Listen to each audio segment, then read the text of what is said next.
महाकाल की नगरी उज्जैन की पावन धरती पर एक बेसहारा फूल बेचने वाली औरत चुपचाप आ पहुंची थी।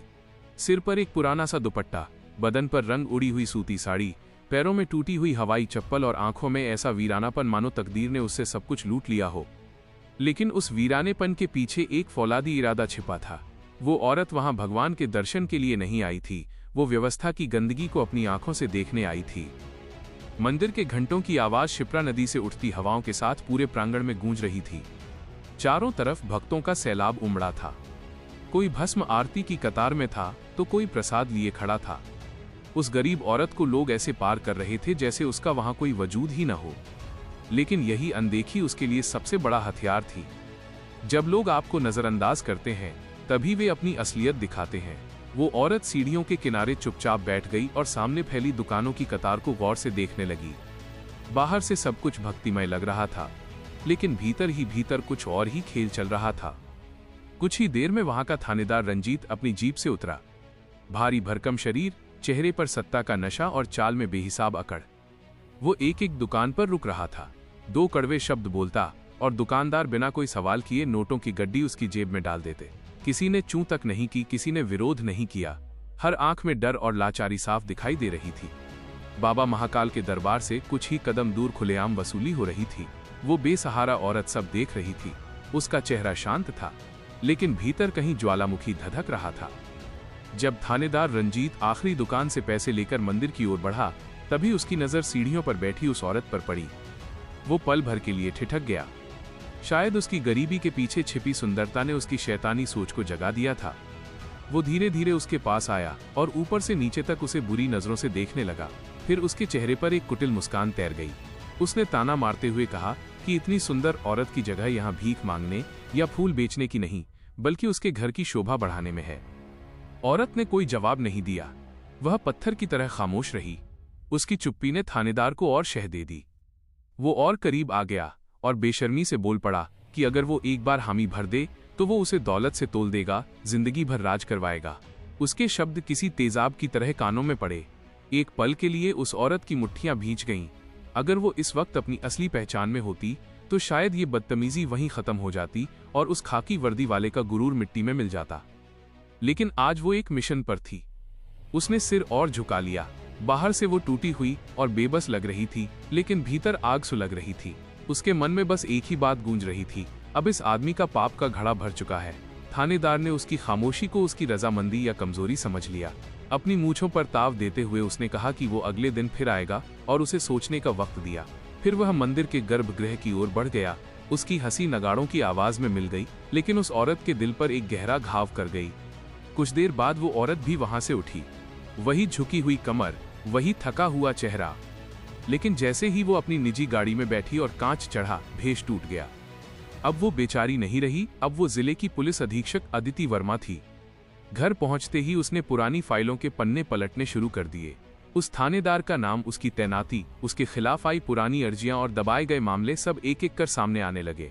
साफ था कि वो आदमी सिर्फ भ्रष्ट नहीं, बल्कि पूरी खोखली व्यवस्था का एक बड़ा कीड़ा था। वसूली, बदसलूकी और धमकियों की लंबी फहरिस्त फाइलों में दबी पड़ी थी। अब बस पुख्ता सबूत की जरूरत थी। अगले दिन वही औरत फिर महाकाल लोक की उन सीढ़ियों पर बैठी थी। जगह वही थी, लेकिन आज तैयारी पूरी थी। साड़ी के पल्लू में एक बेहद छोटा सा खुफिया यंत्र छिपा था और हाथ की चूड़ी के भीतर एक तार रहित संपर्क यंत्र। वो चुपचाप बैठी रही। थोड़ी देर बाद पुलिस की दो गाड़ियां आकर रुकी। वही थानेदार रंजीत उतरा और फिर से दुकानों की ओर बढ़ गया। उसकी हर हरकत उस खुफिया यंत्र में कैद हो रही थी। जब वो फिर से उस औरत के पास आया और वही गंदी बातें दोहराईं, तो औरत ने हल्के से सिर हिला दिया जैसे उसकी बात मान गई हो। उसी पल उसकी उंगलियों ने बेहद हल्के से चूड़ी के भीतर लगे बटन को दबा दिया। दूर कहीं खड़ी एक विशेष टीम सतर्क हो चुकी थी। जाल बिछाया जा चुका था। थानेदार को जरा भी अंदाजा नहीं था कि जिसे वो शिकार समझ रहा है वही उसकी बर्बादी का कारण बनने वाली है। औरत वहीं बैठी रही, शांत, खामोश, क्योंकि वो जानती थी कि असली प्रलय हमेशा सन्नाटे के बाद ही आती है। दोनों पुलिस गाड़ियां मंदिर परिसर के निकास द्वार के पास आकर रुक चुकी थीं, लेकिन वहां मौजूद किसी भी आम आदमी को इसका मतलब समझ नहीं आ रहा था। लोग इसे रोजमर्रा की गश्त समझकर नजरअंदाज कर रहे थे। वही थानेदार जो कुछ देर पहले दुकानों से हफ्ता वसूल कर अकड़ में घूम रहा था, अब अपने दो सिपाहियों के साथ ठहाके लगाता हुआ खड़ा था। उसके चेहरे पर वही घमंड था, वही दरिंदगी छिपी हुई मुस्कान। उसे जरा भी आभास नहीं था कि जिस जगह पर वो खुद को भगवान से भी बड़ा समझ रहा है, वही जगह आज उसके लिए काल कोठरी का रास्ता बन चुकी है। सीढ़ियों पर बैठी वो औरत पूरी तरह शांत थी। उसकी आंखें झुकी हुई थीं, लेकिन उसके कान और दिमाग पूरी तरह चौकन्ने थे। साड़ी के पल्लू में छिपा यंत्र लगातार सब कुछ रिकॉर्ड कर रहा था। हर शब्द, हर हरकत, हर इशारा सबूत बन रहा था। कुछ दूरी पर सादे कपड़ों में खड़ी टीम इशारे का इंतजार कर रही थी। सबकी नजर उसी एक पल पर टिकी थी जो पूरे खेल को पलटने वाला था। थानेदार ने दुकानों से आखिरी पैसे समेटे और फिर सीधा उसी औरत की तरफ बढ़ा। इस बार उसके कदमों में ज्यादा बेशर्मी थी, जैसे उसे पूरा यकीन हो कि सामने बैठी औरत अब उसकी मुट्ठी में है। उसने पास आकर धीमी आवाज में वही घटिया बातें दोहरानी शुरू कर दी। उसने भरोसा दिलाया, लालच दिया और इशारों में धमकी भी दी। आसपास की भीड़ को इस बातचीत की भनक तक नहीं थी। सब अपनी अपनी भक्ति में डूबे हुए थे। औरत ने इस बार सिर्फ क्या कर रही हो यहाँ? किसी सहमति का नाटक किया। बस इतना ही काफी था। यही वो पल था जिसका इंतजार किया जा रहा था। उसकी उंगलियों ने बहुत ही सफाई से चूड़ी के भीतर लगे बटन को फिर से दबा दिया। यह इशारा बाहर खड़ी टीम के लिए आक्रमण का आदेश था। अब पीछे हटने का कोई रास्ता नहीं था। थानेदार को लगा कि वो जीत चुका है। उसकी आंखों में हवस और ताकत का नशा साफ दिखाई दे रहा था। उसने औरत से कहा कि वो थोड़ी देर यहीं रुके, वो अभी अपनी गाड़ी लेकर आता है। वह मुड़ा और तेज कदमों से अपनी गाड़ी की तरफ बढ़ा। उसके पीछे पीछे दोनों सिपाही भी चल पड़े। उन्हें नहीं पता था कि जिस गाड़ी को वे अपनी हुकूमत का प्रतीक समझ रहे हैं, वही आज उनके लिए सबूतों का पिंजरा बन चुकी है। उधर मंदिर की सीढ़ियों पर बैठी औरत बिल्कुल स्थिर थी। चेहरे पर कोई शिकन नहीं थी, कोई हड़बड़ी नहीं थी। उसके भीतर की पुलिस अधिकारी पूरी तरह जाग चुकी थी। हर क्षण उसके लिए कीमती था, लेकिन उसे पता था कि जल्दबाजी सबसे बड़ी गलती हो सकती है। उसने बस दूर से देखा कि उसकी टीम के 2 सदस्य भीड़ में आम भक्तों की तरह घुल मिल चुके हैं। सब कुछ योजना के मुताबिक चल रहा था। थानेदार जैसे ही गाड़ी के पास पहुंचा, उसने पीछे मुड़कर एक बार फिर उस औरत को देखा और मुस्कुरा दिया। उसे ये मुस्कान बहुत भारी पड़ने वाली थी, इसका उसे जरा भी अंदाजा नहीं था। उसने सिपाहियों से कुछ कहा और गाड़ी का दरवाजा खोलने ही वाला था कि तभी उसके मोबाइल पर एक घंटी बजी। उसने फोन उठाया, लेकिन बात सुनते ही उसके चेहरे का रंग उड़ गया। उसकी आंखों में एक पल के लिए खौफ झलका, फिर उसने खुद को संभालने की कोशिश की। उसी समय भीड़ के बीच से कुछ लोग धीरे धीरे आगे बढ़ने लगे। उनकी चाल साधारण थी, कपड़े आम थे, लेकिन आंखों में एक खास चमक थी। ये वही लोग थे जो इशारे का इंतजार कर रहे थे। थानेदार अब भी फोन पर बात कर रहा था और लगातार इधर उधर देख रहा था। शायद उसे किसी अनजाने खतरे की आहट मिलने लगी थी। सीढ़ियों पर बैठी औरत ने राहत की सांस ली। उसने नजर उठाकर मंदिर के शिखर की ओर देखा, जैसे मन ही मन न्याय की शपथ ले रही हो। ये सिर्फ एक थानेदार की कहानी नहीं थी, ये पूरी व्यवस्था की परतें खोलने की शुरुआत थी। आज अगर ये जाल सही से बंद हुआ, तो आगे बहुत से सफेद पोश चेहरे बेनकाब होने वाले थे। भीड़ अब पहले से थोड़ी बेचैन हो चुकी थी। पुलिस गाड़ी के आसपास हलचल बढ़ने लगी थी। थानेदार ने फोन काटा और तेजी से अपने सिपाहियों को कुछ निर्देश देने लगा। शायद उसे शक हो गया था कि दाल में कुछ काला है, लेकिन अब बहुत देर हो चुकी थी। खेल शुरू हो चुका था और नियम बदल चुके थे। सीढ़ियों पर बैठी वो औरत अब भी शांत थी, बिल्कुल वैसे ही जैसे तूफान से ठीक पहले समुद्र शांत हो जाता है। उसकी आंखों में एक अजीब सी ठंडक थी। उसे पता था कि अगले कुछ पलों में जो होने वाला है वो सिर्फ एक गिरफ्तारी नहीं होगी, बल्कि एक बड़े बदलाव की नींव रखेगा। और महाकाल की इस पावन भूमि पर, जहां लोग पाप धोने आते हैं, आज पाप का सबसे बड़ा चेहरा सबके सामने आने वाला था। भीड़ के बीच अचानक हलचल तेज हो गई। मंदिर परिसर में जो शांति कुछ देर पहले तक महसूस हो रही थी, वो अब किसी अनकहे तूफान में बदलने लगी थी। गाड़ी के पास खड़ा थानेदार रंजीत बार बार पसीना पोंछ रहा था। उसके माथे पर लकीरें उभर आई थीं। शायद उसका तजुर्बा उसे चेतावनी दे रहा था कि बुरा वक्त आ चुका है, लेकिन घमंड ने अब भी उसकी बुद्धि पर पर्दा डाल रखा था।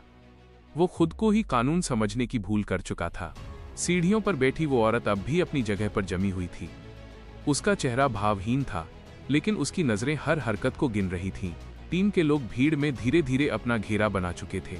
कोई फूल बेचने वाला बना था, कोई प्रसाद की टोकरी उठाए खड़ा था, तो कोई साधारण भक्त की तरह हाथ जोड़कर मंदिर की ओर देख रहा था। हर किसी के कान खुले थे और हर किसी की निगाह उसी एक इशारे पर टिकी थी, जो अब किसी भी पल सब कुछ बदल सकता था। रंजीत ने अपने सिपाहियों को पास बुलाया और हड़बड़ी में कुछ कहा। उसके चेहरे की अकड़ में अब हल्का सा डर घुल चुका था। उसने फिर से उस औरत की ओर देखा जो अब भी सिर झुकाए बैठी थी। उसे क्या पता था कि यही औरत इस पूरे नाटक की सूत्रधार है। उसने मन ही मन सोचा कि शायद उसका वहम है और वो फिर से अपने पुराने रौब में लौटने लगा। उसी पल मंदिर के लाउड स्पीकर से आरती की आवाज गूंज उठी। घंटों की तेज ध्वनि पूरे परिसर में फैल गई। भीड़ का ध्यान एक पल के लिए मंदिर की ओर चला गया। यही वो क्षण था जिसका इंतजार किया जा रहा था। औरत ने बेहद सामान्य ढंग से अपना सिर उठाया और फिर झुकाया।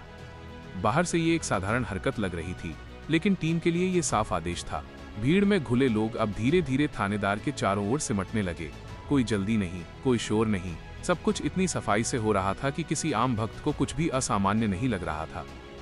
रंजीत ने जब अपने आसपास अचानक ज्यादा लोगों को महसूस किया तो उसका दिल जोर से धड़कने लगा।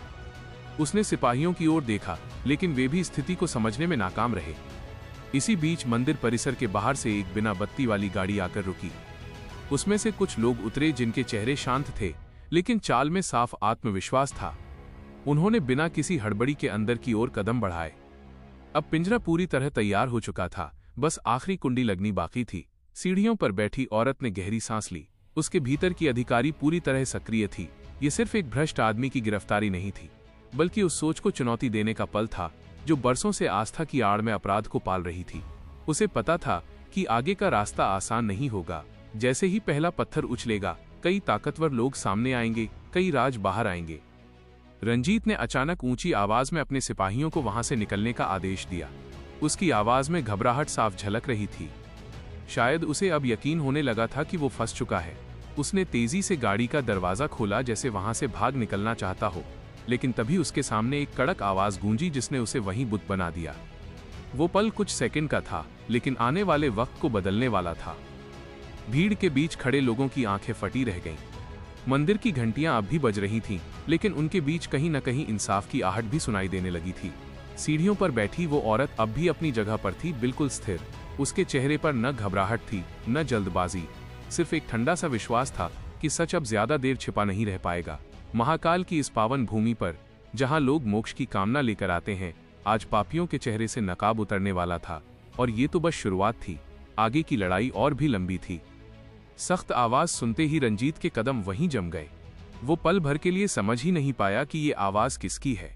उसने पलट कर देखा तो सामने वही साधारण सी दिखने वाली औरत खड़ी थी जो अब तक सीढ़ियों पर सिर झुकाए बैठी थी। लेकिन इस बार उसकी आंखों में लाचारी नहीं थी, डर नहीं था। वहां सिर्फ ठंडा आत्मविश्वास था, वही आत्मविश्वास जो सिर्फ सच्चाई की ताकत में होता है। भीड़ के बीच अचानक सन्नाटा छा गया। रंजीत ने कुछ कहना चाहा, लेकिन शब्द गले में ही अटक गए। तभी सादी गाड़ी से उतरे लोग आगे बढ़े और खुद को विशेष दस्ते का अधिकारी बताते हुए उसके चारों ओर घेरा कस दिया। सिपाहियों के चेहरे का रंग उड़ चुका था। अब उन्हें समझ आ चुका था कि ये कोई साधारण मामला नहीं था। जिस खेल को वे रोज खेलते आए थे, आज उसी खेल ने उन्हें जकड़ लिया था। वो औरत एक कदम आगे बढ़ी। उसी क्षण उसका भेष टूट गया। उसकी आवाज में अब कोई कमजोरी नहीं थी। उसने अपना परिचय दिया, पुलिस अधीक्षक अदिति वर्मा। ये नाम सुनते ही रंजीत के पैरों तले जमीन खिसक गई। उसकी आंखों में जो घमंड था वो पल भर में गिड़गिड़ाहट में बदल गया। आसपास खड़े भक्त हैरान थे। कोई यकीन नहीं कर पा रहा था कि जो औरत अब तक बेसहारा समझी जा रही थी वही इतनी बड़ी अधिकारी है। टीम ने बिना शोर किए कार्रवाई शुरू कर दी। रंजीत के पास से नोटों की गड्डियां बरामद हुईं। दुकानदारों से वसूले गए पैसे और साड़ी के पल्लू में छिपे यंत्र की रिकॉर्डिंग ने सब कुछ साफ कर दिया। हर बदतमीज शब्द, हर धमकी, हर सौदा, सब कैद हो चुका था। अब बचने का कोई रास्ता नहीं था। सिपाहियों को भी हिरासत में ले लिया गया। मंदिर परिसर में खड़े लोगों की आंखों में हैरानी के साथ साथ एक अजीब सी तसल्ली भी थी। अदिति वर्मा ने चारों तरफ नजर दौड़ाई। उसने देखा कि कई दुकानदारों की आंखों में डर के साथ राहत थी। बरसों से जो चुप्पी उन पर थोप दी गई थी आज वो टूट रही थी। उसने साफ शब्दों में कहा कि महाकाल की पवित्र भूमि पर आस्था की आड़ में कोई भी अपराध बर्दाश्त नहीं किया जाएगा। कानून सबके लिए बराबर है, चाहे वर्दी पहनने वाला ही क्यों न हो। थानेदार को जब गाड़ी में बैठाया गया तो उसकी वही मुस्कान गायब थी जो कल तक दूसरों को डराने के काम आती थी। आज उसकी आंखों में सिर्फ पछतावा और भय था। भीड़ धीरे धीरे फिर से अपने रास्ते पर लौटने लगी, लेकिन माहौल बदल चुका था। मंदिर की घंटियां अब भी बज रही थीं, लेकिन उनके साथ न्याय की गूंज भी साफ सुनाई दे रही थी। पुलिस अधीक्षक अदिति वर्मा ने आखिरी बार मंदिर के शिखर की ओर देखा। उनके चेहरे पर संतोष था, लेकिन वो जानती थी कि ये अंत नहीं है, ये सिर्फ शुरुआत है। व्यवस्था की गंदगी गहरी है और उसे साफ करने के लिए ऐसे ही कई रूप धरने होंगे, कई लड़ाइयां लड़नी होंगी और कई जोखिम उठाने होंगे। लेकिन आज एक संदेश साफ चला गया था, अगर कानून चाहे तो सबसे अंधेरी जगह में भी रोशनी पहुंच सकती है। उज्जैन की उस पवित्र भूमि पर जहां लोग पाप मुक्ति की कामना लेकर आते हैं, उस दिन न्याय ने भी सिर उठाया था। एक बेसहारा औरत के भेष में आई एक महिला अधिकारी ने यह साबित कर दिया था कि सच्चाई चाहे जितनी देर से सामने आए, अंत में जीत उसी की होती है। अगर आपको ये कहानी दिल को छू लेने वाली लगी हो तो अपना समर्थन जरूर दें और अपनी राय साझा करें कि आपको ये बदलाव कैसा लगा। आपकी सोच और आपका साथ ही ऐसी कहानियों को आगे बढ़ने की ताकत देता है। क्या आप इस कहानी के किसी खास दृश्य, जैसे अदिति का सीढ़ियों पर बैठना या गिरफ्तारी का पल की तस्वीर बनवाना चाहेंगे?